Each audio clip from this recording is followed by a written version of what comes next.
So welcome back, everybody. I hope the first panel session you liked. It was interesting enough for you. Maybe if you took one thing from it, and that's already good. We have people online listening to us, so I'm very happy. We're going to talk about the messaging market today, tomorrow. Tomorrow, let's see what happens. Right, it will be fun. But I'm so happy and honored to have my senior experts here sitting all next to me, and I'll give them a quick word to introduce themselves. And Scott, if I may start with you. Sure. Hi, my name's Scott Warner. I'm VP Commercial at Mobile Squared. We're the market leaders when it comes to research, insight, and intelligence for normally the mobile messaging market, but actually we've recently merged since April this year with a company called Kaleido. We now cover mobile messaging, eSIM, roaming, intelligence, and various other services. So pretty much everything within the telecoms industry. Okay.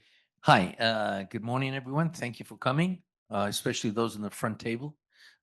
Makes me feel warm and comfortable here, and the second table. Okay. My name is Gene Pradas. I'm from BTS. BTS is based out of Spain. We're also out of Miami. We've been in the business for 30 years. I've been less in the business, of course. 2 months. We're a solutions provider, voice, data, data on some side, SMS, and cloud numbering. And we're involved with mobile identity and other voice enhancement services. And looking forward to the discussion. And don't forget your platform business with the good friend.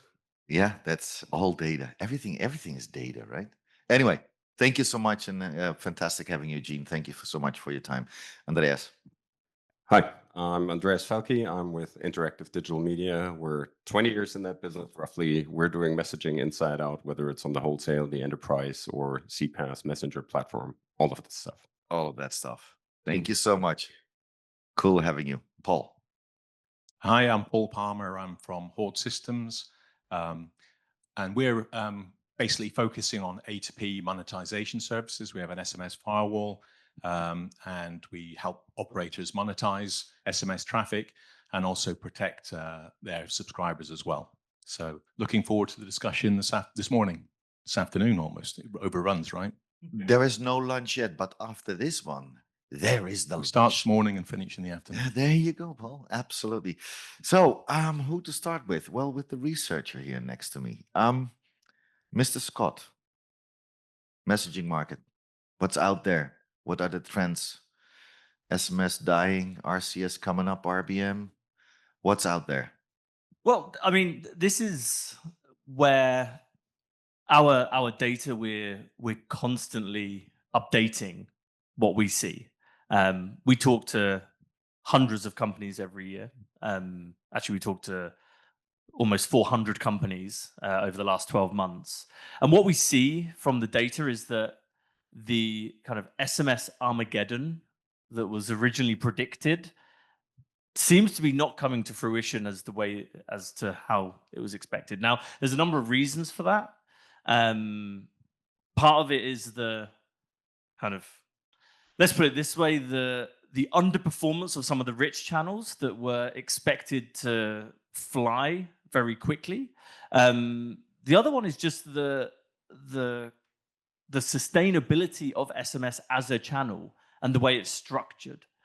What I mean by that is the ubiquitous SMS on every handset makes it still such a powerful channel for businesses. And of course, we have one-time password as a classic use case that still SMS is the most efficient way to verify a phone number. So within our data, what we see is that the SMS Armageddon is not what we expected. And when I say that, not what was expected 5 years ago. And within our latest data, we see that there's been a slight reduction over the last 3 or 4 years, but nowhere near to the extent that was expected. But what we see on the other side is that RCS is growing right now. We expect that to double year on year for probably the next 10 years. That's driven by other use cases. So it's not necessarily the straight cannibalization of SMS. So yeah, I mean, overall, there's a really buoyant expectation within the market. There's really a positive trend overall, and we're kind of seeing new use cases popping up. As long as you don't. Let me jump in here, if you Please, don't mind, Gene. Eric. I mean, I think it's a good start, the landscaping.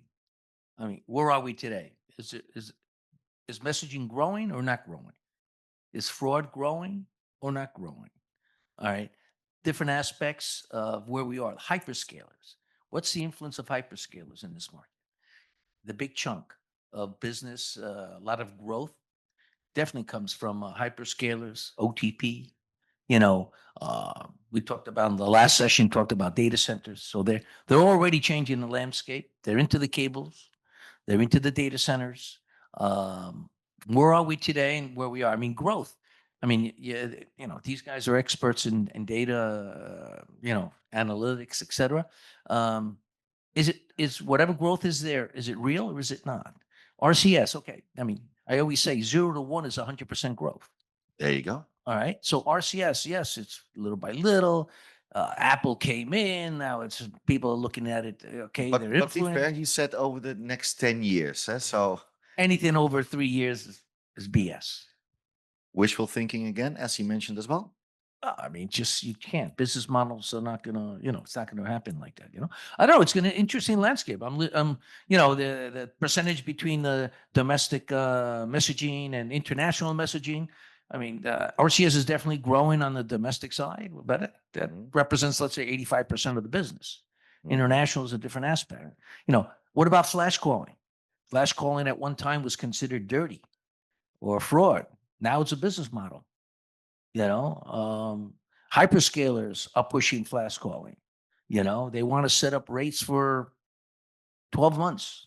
I mean, the scope is, you know, these RFPs for messaging RFPs where you guarantee, you know, $50 million for, you know, so many messages. And after you don't deliver the messages, what happens? Well, they put on the faucet, there goes the fraud. You know, I mean, the landscape is, I don't know, it's kind of interesting. I don't know what the answer is. The business still goes on. There's, you know, there's a demand. You know, people want seamless connectivity. That's where, you know, you go into omni-channel, you go into all different areas. You know, Beatriz talked about APIs. No doubt that's part of the discussion today as well. You know, what are you doing with the APIs? You know, how is that facilitating, you know, integration of the different channels, like Scott said? You know, yeah, SMS is still, companies are using it very heavily, but email is still there. There's a couple of different channels that people are using. You know, interesting thought.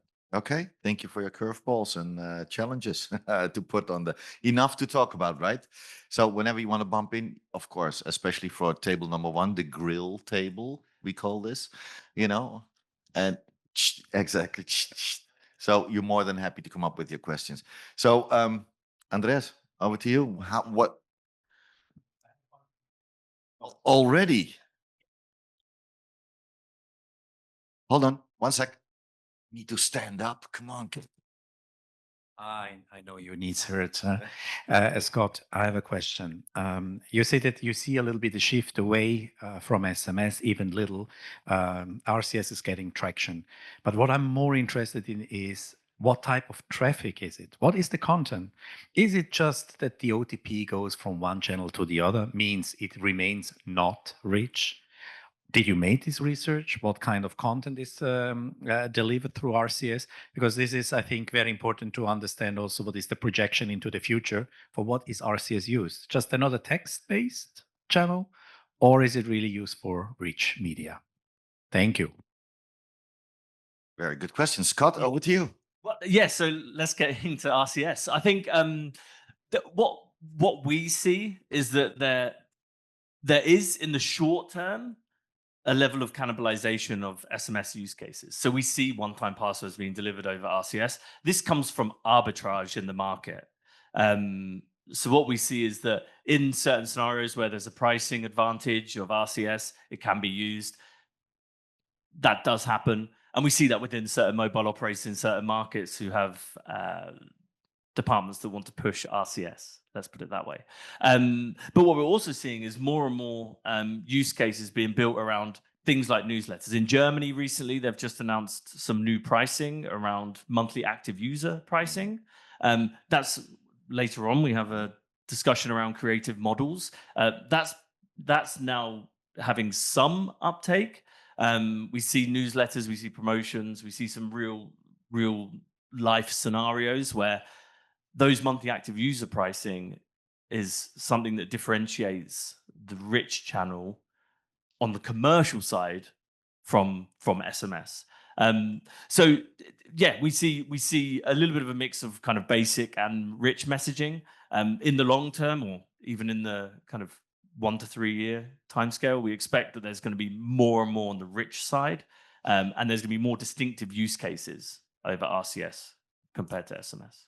It's more personalized, and so I think the attribute there, and there's a couple of carriers who, they don't even offer to their end users SMS messaging. They go straight into RCS because they're trying to, top sell, get them in there and then sell whatever value added to it that makes it rich, and then they can charge versus just regular text. I think that's the key point. I think RCS is more contextual. But coming back to SMS, I think SMS, when you start thinking about sending a one-time PIN, do you need RCS? Do you need a rich contextual experience, or could you use an SMS to deliver that capability? So yeah, but RCS certainly is more based on, I would say, marketing use cases, getting user interaction and engagement is where RCS plays a role, definitely. Do we need it? Just as a quick question to you, do we need it? Is it needed? Well, do you want a colorful Yeah. boarding pass or an ugly boarding pass? Here he goes. No, but do we need it? Do we need RCS?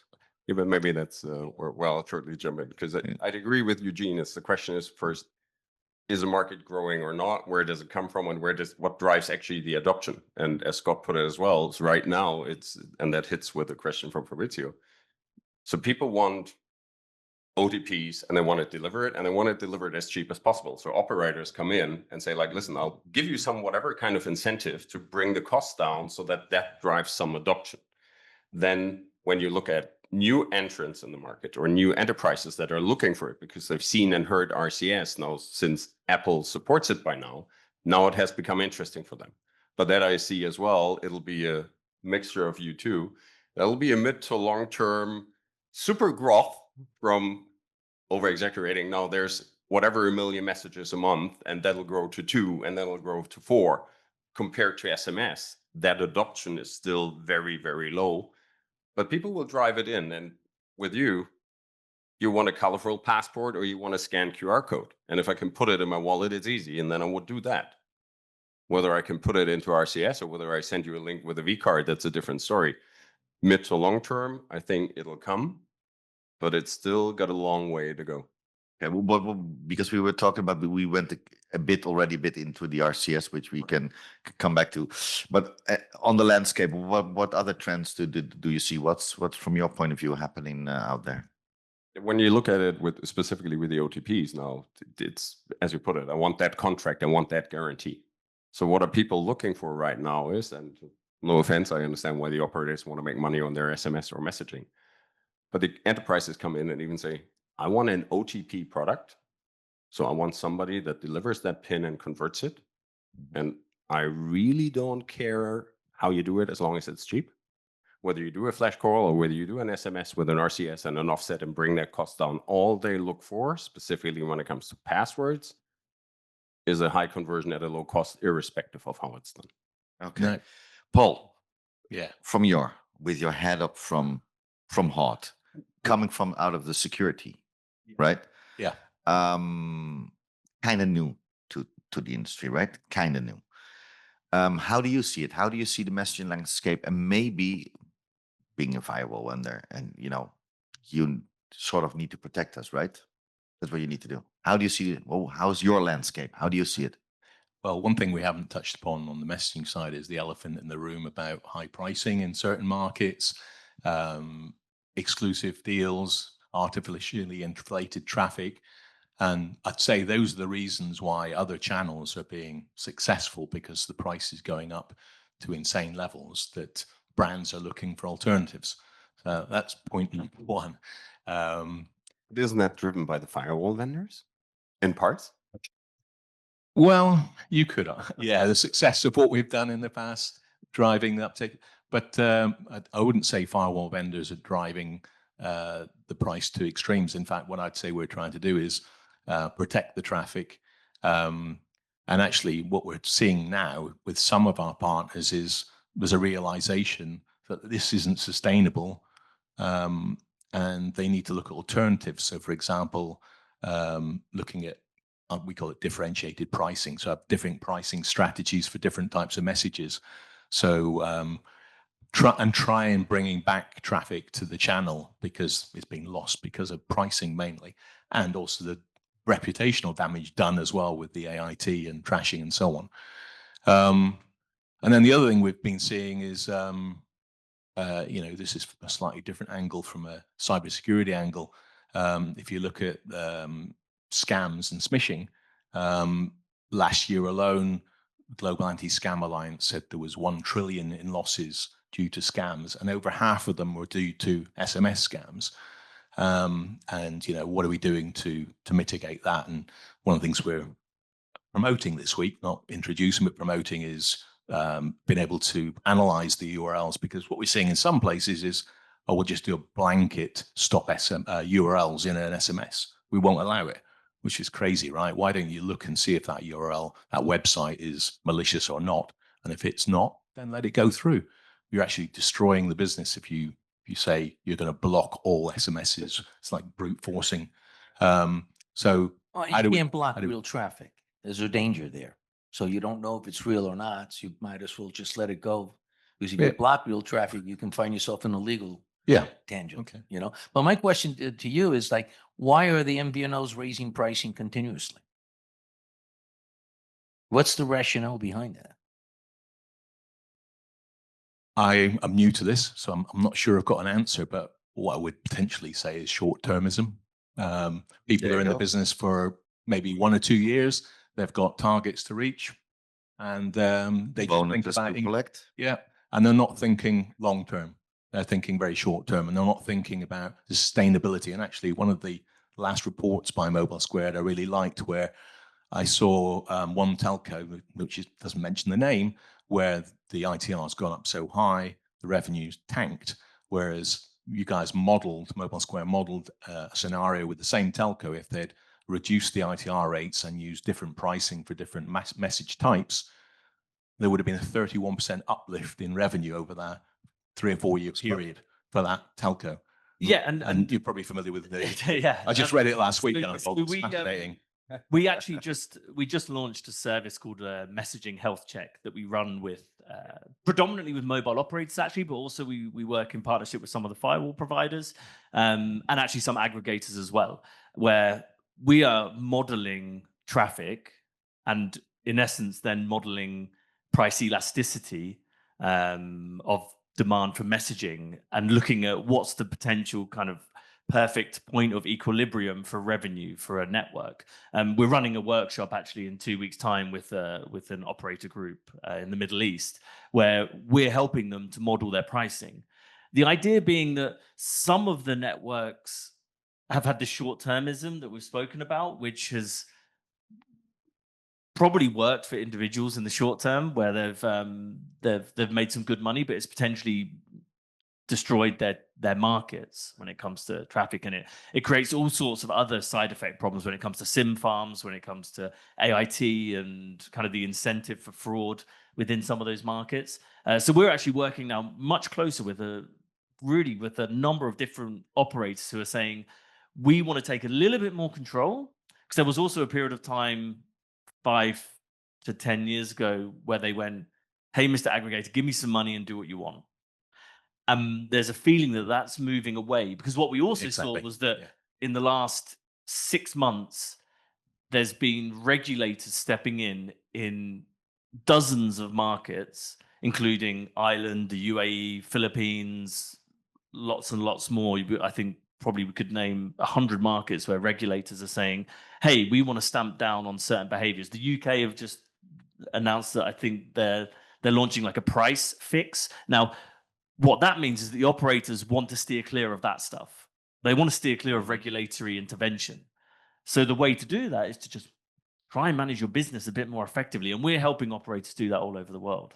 Okay. Well, I think that's exactly what I was trying to say as well, about taking back control and ownership of their own assets rather than handing over the keys to their kingdom to third parties who are just going to destroy it. And then 2 years, 3 years later, they take a look at the business and it's what do we do now? And we're seeing, as I say, some of the partners we're talking to are trying to be proactive, and we're having the same conversations that you are, Scott. And others have reached the point of, oh, we've screwed up here. We need to find a way out of the mess here. So, yeah. All right. Challenges. What other challenges do we see? I mean, Gene, you're already throwing a couple of curveballs in the room here. Maybe we can go into them a little bit. Well, I mean, first of all, integration. You have multiple systems, so you have to be able to integrate those effectively throughout those multiple channels. All right. You have also, scalability, being able to scale up, without affecting negatively your day-to-day operation. How do you do that? Those are definitely challenges. And of course, reliability. You want to make sure that this is whatever you're integrating is going to be working effectively. Less maintenance, downtime, that type of stuff. Those are challenges to address that whole scenario. Okay, cool. Andreas?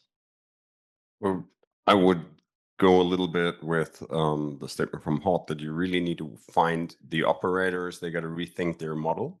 They got to think of whether they want to price the messages differently, because if they're not, it'll be ending up, as you said, it's like, I'll hand you the keys, I'll give you the exclusive deal, you give me that money, and they're happy for a while. And when they really look at it, they haven't even thought about how deep the rabbit hole goes and getting out of it. So to try to get clean again, figure out how you price your network, how you make mid to long-term stable business. That's, I think, a big challenge for them as well. And that's where we're all involved, because it ends up with, it's blocked, somebody's got a guarantee, traffic comes in, you can't price it to the enterprise. There is nothing like a guaranteed commitment that I can give you. So that circle keeps going and going. And then the moment the operators think a bit smarter again and utilize their assets in a way of, I'll price maybe an RBM message like that, a simple text like that, an OTP text like this, that'll come and give them the control again, and it'll make the life for us on the aggregation side, I think, a hell of a lot easier. All right. Scott, are they right, or are they missing some challenges? Or can you add some challenges? Well, I think, if we talk about the SMS market, there's we see as an industry this growing trend around regulation that I think is a potential threat, because some of that regulation, when for those of us who either work in the wholesale industry or come from the wholesale industry, know that regulation, when it comes to sender ID registration, when it comes to content, when it comes to all of this complexity, that's really damaging for the industry as a whole. And we are trying to work with regulators from our position as somehow a neutral middleman to ensure that some of these regulations are put in place in a, let's say, effective way for business. But we see it in many countries that these regulations step in and they cause all sorts of problems for the entire chain of the industry. So I think, from our perspective, we think regulation is an issue, and hopefully the operators that we speak to, at least, are also seeing that. So there's been a kind of active movement to try to ensure that we make the right movements before that has to happen. And that comes to both kind of commercial regulation that we're seeing in the UK, and also things around smishing, and that's where the firewall providers are also playing a key role. Yeah, I was going to I was just going to say that some of the organizations such as MEF, I3 Forum are putting together, regulatory, let's call it framework in order to address the type of regulation. I mean, you can't have a free for all either. Okay, so Yeah. you need to have some safeguards. The question is, what are those safeguards that need to be put in place that will not stifle the business moving forward? Sorry. Correct, Yeah, Paul? well, we were talking about regulation and, on the messaging side, I don't quite understand why in some countries, there are countries it's allowed where traffic can be inspected for the legitimate reasons to protect the end customer. For example, I think there's regulations in Poland, in Spain, Ireland, I think, and a couple of other countries. But I'll think about, when I worked in the cybersecurity side of business, when you're looking at data, there's cybersecurity companies looking at people's messages for the same reason, data messages, right? How they're looking at URLs, they're looking at what people are receiving, and they can block malicious websites. But an SMS, for some reason, it can't be inspected in countries for the right reasons. I'm not saying we want to be reading people's messages and data mining them, but we want to protect them, right? The end consumers. And smishing is huge, but yet in many of these countries, especially in Europe, we can't inspect the traffic, which is, I don't understand why. I've only been in this business a few months, right? So, But this ecosystem. No, exactly right. We have it in Germany. It's like, so you're allowed to take the message and forward it, but you're not allowed to read it, right? It's specifically the operators do. And everybody with some tech mind will understand that that requirement per se does not make sense. How I'm going to take a message with a sender, a content, and a destination from my system route it out somewhere without being able to look at it? Yeah. Should I encrypt everything like the WhatsApp thing back to back? Literally, nobody's going to do it. But if you look then at the real operators, and that's the part where I think it really ties in with what Scott said with regulators, or whether the MAF comes out with some frameworks. But in Germany, operators have stepped away from trying to look at it, whether there's a regulated price or anything. And I'm happy they didn't, because if we already in the industry struggle to do that, what would you think would a local regulator that regulates tens of other things do to messaging? So there I see looking in it and potentially allowing to firewall that or to filter its based, I think makes a lot of sense. But we're in Germany. We invented GDPR, if you want to call it that way. So there's no way somebody's going to touch that. No. Okay. You talked about pricing models, which needs to be changed, adopted, whatever. I mean, we all go super fast, Scott. What else? Let's say that's one thing, but business models. What do we need to change to make it a better world, a more safer world? Whatever. Yeah, so I think the stuff that Paul mentioned around kind of use case based pricing, it's been something that has been talked about for my entire career in messaging. That's only 2 months ago. So yeah, but it's something that's been talked about for years, but it's been something that has been done in a very, let's call it, there's been no elegant solution for that when it comes to kind of pricing. But don't you think the timing is different now as well? I mean, before there wasn't the alternative. Now you've got WhatsApp for Business and you've got other OTT alternatives. So I think now the dynamics have changed where you have to look at alternatives. The need is there. The need is there. Yeah. Those alternatives priced by use case. Yeah. So Exactly. There's, and we've actually been ways to do it. Yes, exactly.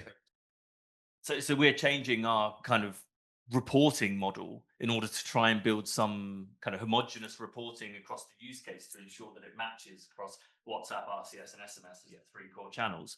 But I think what I mentioned earlier and touched on was the monthly active user pricing within RCS, which I personally think is a really cool way to model it. It means that you pay a higher rate per user. It's basically like subscribers to newsletters for promotions, and you can send an unlimited amount of messages to that number.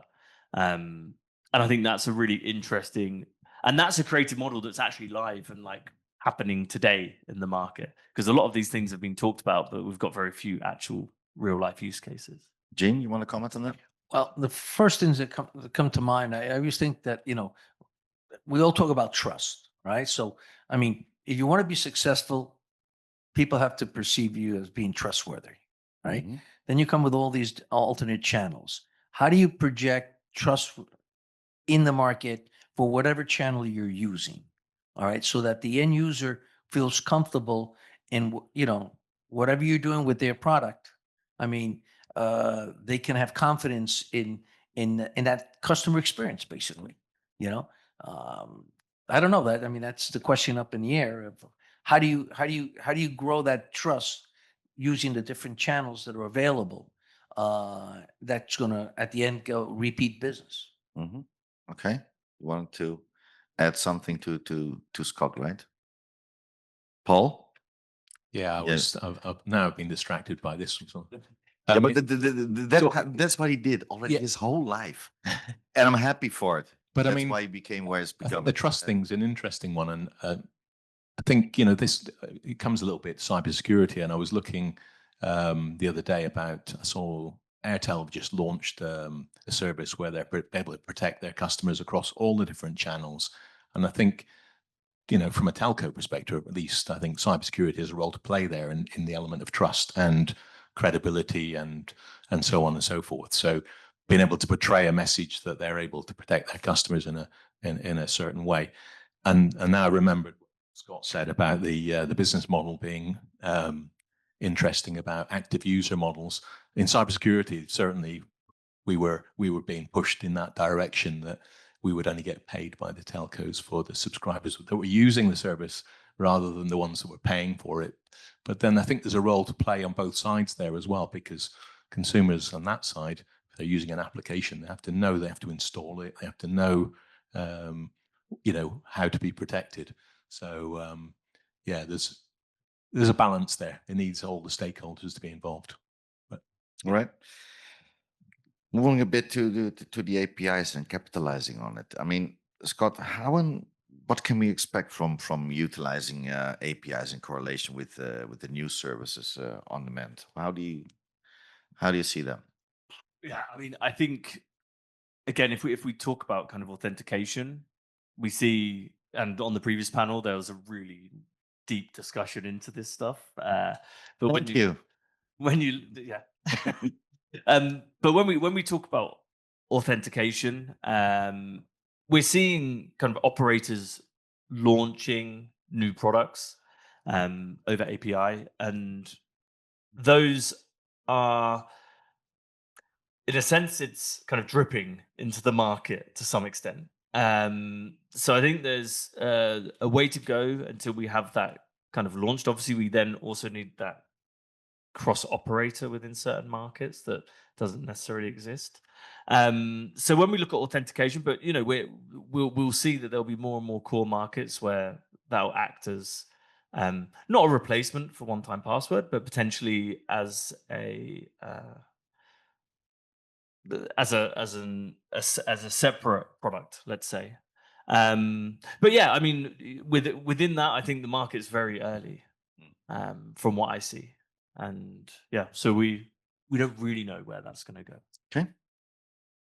Well, I think it's actually booming. And I agree. I mean, Beatrice's point of view of the different APIs for different segments for security and stuff. I mean, it's like you buy a car and you put, let's put, on the steering wheel, you put a protection because you want whoever's going to steal, not to steal yours, but steal the next guy's car who doesn't have the protection. All right. So the more protection you have, the better off you are, At the end of the day, everybody's looking for that experience, a seamless integration. And that's what APIs bring to the table. Mm-hmm. Andreas? I agree with statement before. So the APIs make it easier because you can kind of harmonize it or detach the actual submission from the channel. But then you've got the security or verification on the back, right? So if you get an RCS and it's a proper validated one, you get the appearance on the phone, you'll see that this is the authentic brand. The challenge is then you want to roll that out in different countries and different market. That's the pain in the butt, quite frankly. WhatsApp Business API makes it a bit easier, but then they've got all the content registration and restrictions potentially. And then you have it easy with the SMS that normally will go anywhere unless you got sender registration or other things. But then you have no security, and then you get the fake messages that said like, hey, I need your crypto password, or your bank account's been lost and you need to recover your PIN, and all these type of things. And we see that constantly. So the question is how to balance that properly. And our job then, if you talk to enterprises, is to try to educate them across all these channels, because they don't get that. They just say, I want a message, and then you need to bring that up. They don't care. Yeah. There you go. Paul? Yeah, I think the whole Open Gateway initiative is really interesting, and the Kamara APIs. And I think we've touched, I think the primary use cases obviously are around authentication, verification, even SIM swap detection and location. So I think they've got great opportunity, but there's also some challenges, I would say, in terms of ensuring interoperability across different networks, ensuring business models are aligned across different operators in different countries, regulation getting involved. But I do think ultimately, I think you mentioned, Eugene, about the user experience. I mean, the user experience can be much better than even getting a one-time PIN if you're seamlessly authenticated. So the use case is valid. I think it's a great opportunity, but there are certain things that, moving parts that need to be ensured that can be managed correctly. And it's great giving developers and enterprises an opportunity to develop solutions on top of those APIs. So it's a great business model opportunity for telcos as well, but whether they can capitalize on it is another question. Because let's be honest, we had STP 20 years ago where they had exposing APIs, and here we are, we're calling them Open Gateway now 20 years later. Sorry, maybe. Yeah. No, all good, all good, all good. So, guys, so what is the winning strategy? I mean, we heard a huge amount of challenges that we're facing. We talked a bit about, let's say, the opportunities which are out there, how the market is evolving. So what is the winning strategy? Gene? You got to be in it to win it. That's number Okay, one. that's number one. Now, strategy, I think, and this goes across the board, efficiencies, optimization of your systems. I mean, BTS, we just launched our own SMS platform. We were using, and we still simultaneously using the Utilising platform, but efficiencies has to do, if you run your own platform, it's going to be much easier for you to optimize whatever resources you want to Talk dedicate. about Luis. Okay. So I mean, the goal is to be, as efficient as possible in order to, generate the revenues you need to make the margin that you need to run the business. Okay. So having your own platform, that is something you're saying is good. Okay. You're in control. Okay. Andreas, what strategies should we follow from your point of view?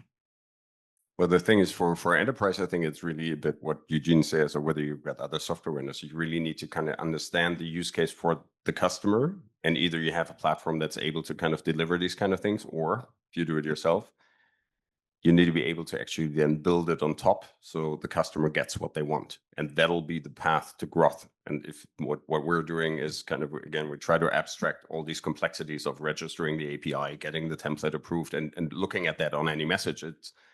You just want to send a message and you don't want to bother with it from an enterprise perspective.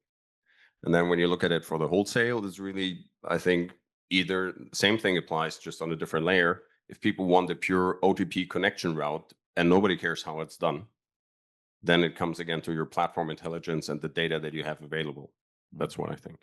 Because if I hear, because coming back to the cars, Gene, and then let me throw this curveball. I mean, if I want to drive a car, I don't need to build a car.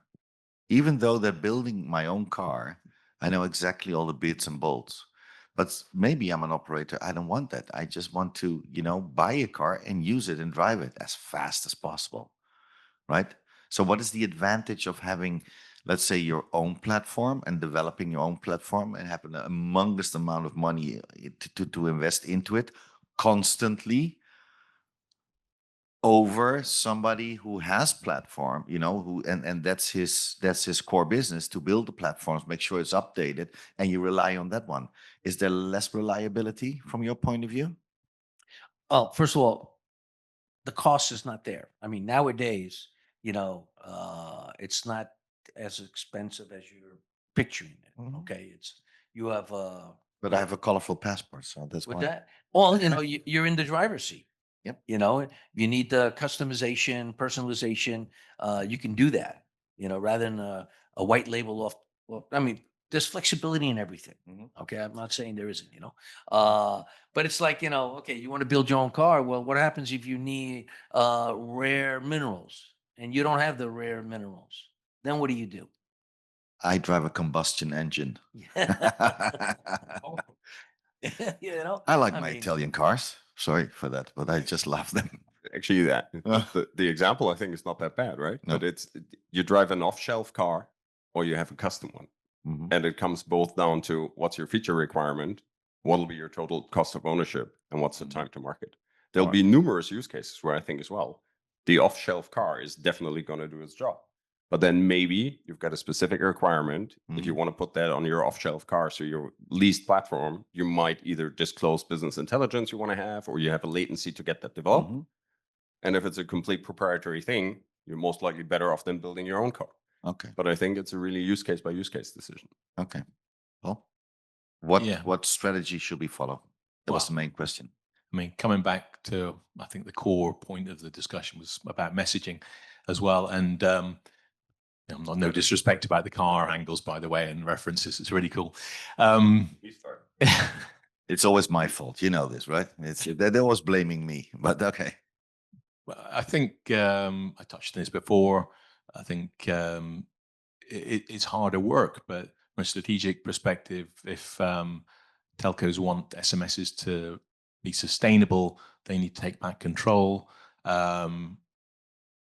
Don't do exclusive arrangements like they do today, and stop being short-term focused, but be more long-term focused. Look at differentiated pricing. Work with a reputable tier 1 independent firewall vendor. No, there's a sales pitch. Sorry, but also offering managed services to support them in doing that.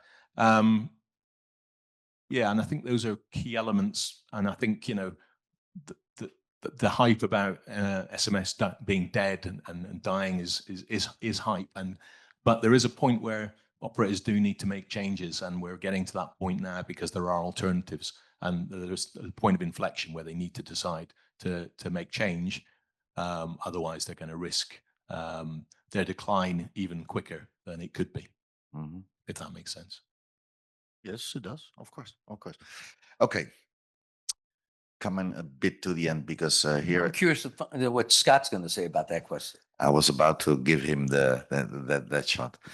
Being here at the in Berlin with the on the MMS, so the mobile messaging summit, Scott, are they right in let's say, well, how they see and how they should pursue their strategy? Maybe each one from their specific thing, but for the audience, what kind of message would you actually give them to say this should be the strategy? Do you have that overview? Yeah, I mean, look, what we see and what I see is that there's a omni-channel approach here, which needs to be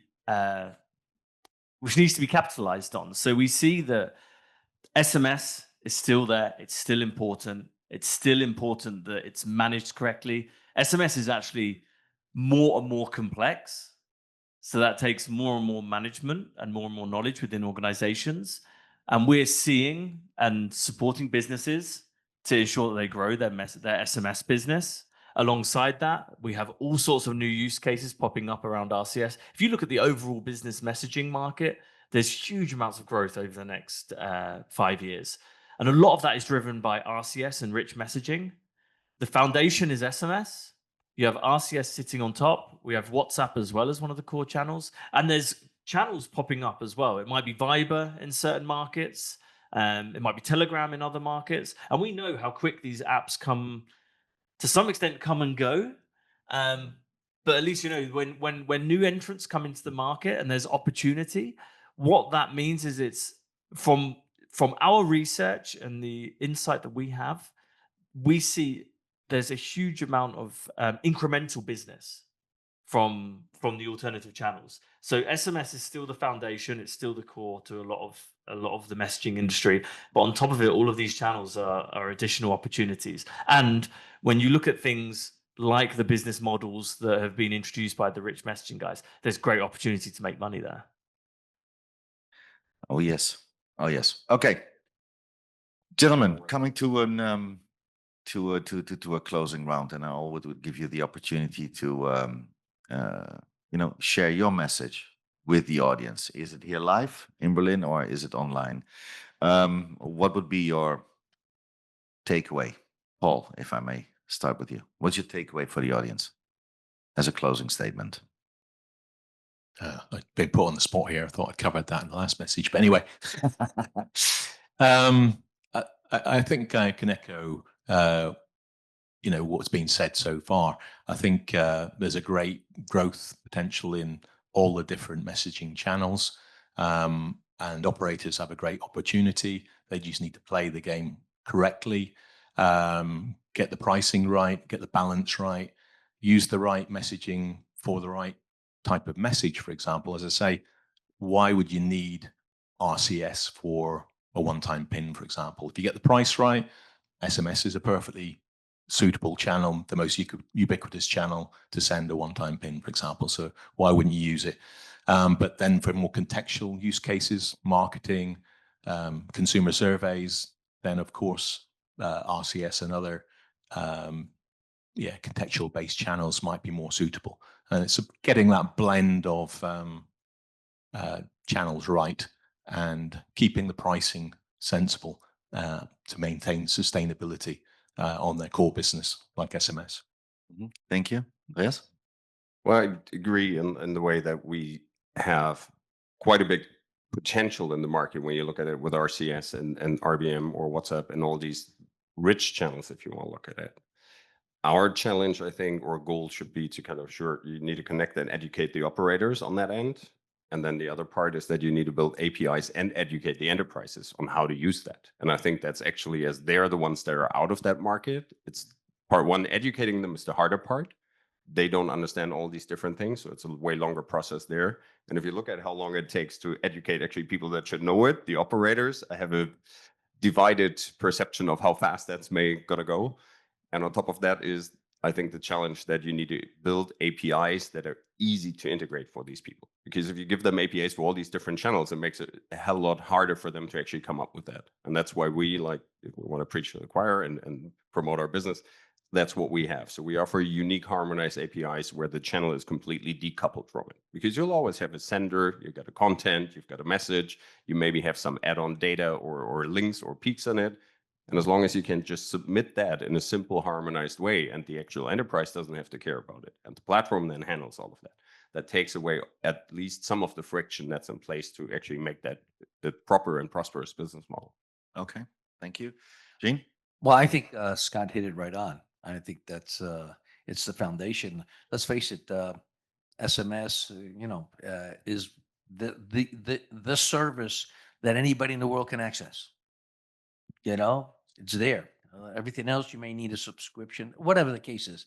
SMS, you can contact anybody, and what you were just mentioning, that's why it's key to have integration. You have to have the proper integration because there's so many different factors. So that's definitely true. Now, I was just thinking of when you said about you don't need RCS to send an OTP. It's true. But people, buy Ferraris to drive in the city. You don't need a Ferrari for the city. Some people, No, but the city needs Ferraris, right? I mean, I would be right, huh? We love that, right? Yes. Sorry. No. Basically, that's what I'm saying. Okay. Famous last words, Scott. Over to you, and make them happy, or what do you think? You're gonna make them cry. What should we look out for? And give us your scope. Yeah, I mean, we're currently at the beginning of a messaging bull market. So Hopefully that makes everyone I happy. heard that before. But, That one I heard before. But we're seeing growth across the board. If you look into the numbers, there's growth across channels. So we're in a good position, and now's the time to capitalize. Okay, thank you so much. You might think, hey, but why didn't we always go into, in a bit in more detail? We're here at the MMS Summit, which means that we go on every aspect that the gentleman discussed. We were just giving you a glimpse of it now in this panel session, because I see your faces like, yeah, but Eric, why don't you ask? Why don't you? That will all come, but not only by me, also by that person over there, Mr. Fabrizio, who will be also a moderator of one of the sessions. I think it is on Wednesday, correct? On Wednesday, correct? And where on every aspect of what we discussed today, we will go more in deep. So actually, being that a cliffhanger, I would like to thank Paul, Andreas, Jean, as always, thank you so much, and Scott, for their contribution, for their senior expert overview of the market, what's going on there. Again, as a cliffhanger, we'll go in all those sub-matter topics over the coming days. And with those words, I would like to thank you so much. Thank you for the people online. Thank you so much for joining us. And you know what, guys? Lunchtime.